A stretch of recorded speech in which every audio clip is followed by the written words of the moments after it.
So some of the poems might have quite a feminist theme, but for me, feminism isn't anti-men, it's about anti-patriarchy, because, you know, that has negative effects on everyone. Yeah.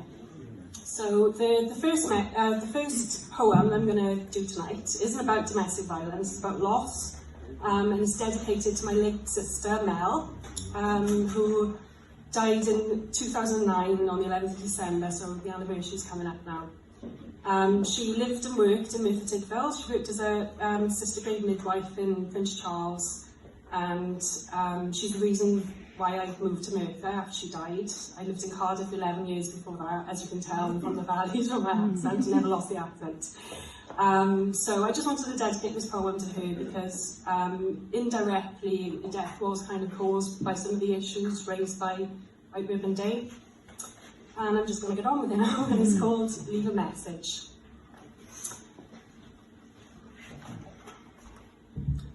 Your body was gone, but I was still with you, both comforting and disturbing, surrounded by the chaos of your life as you had left it. Not before you had died, just before your soul had departed. And not a single event, but a lengthy and agonising process that could be felt long before it could be seen. Your stuff was still here. I was living in it, trying to blend this with my own stuff so that it would be propped up by my endurance, breathing life into it so that this didn't die with you. And then at least a narrative, a portion of your legacy could live on.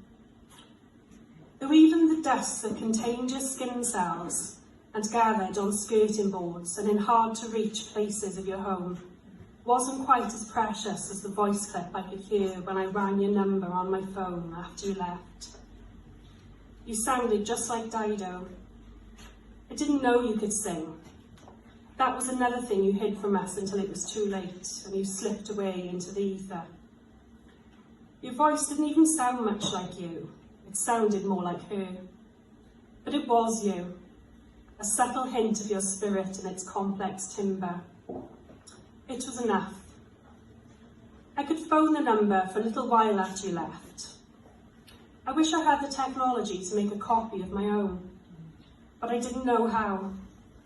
One of many skills I learned at the wrong moment to keep you around.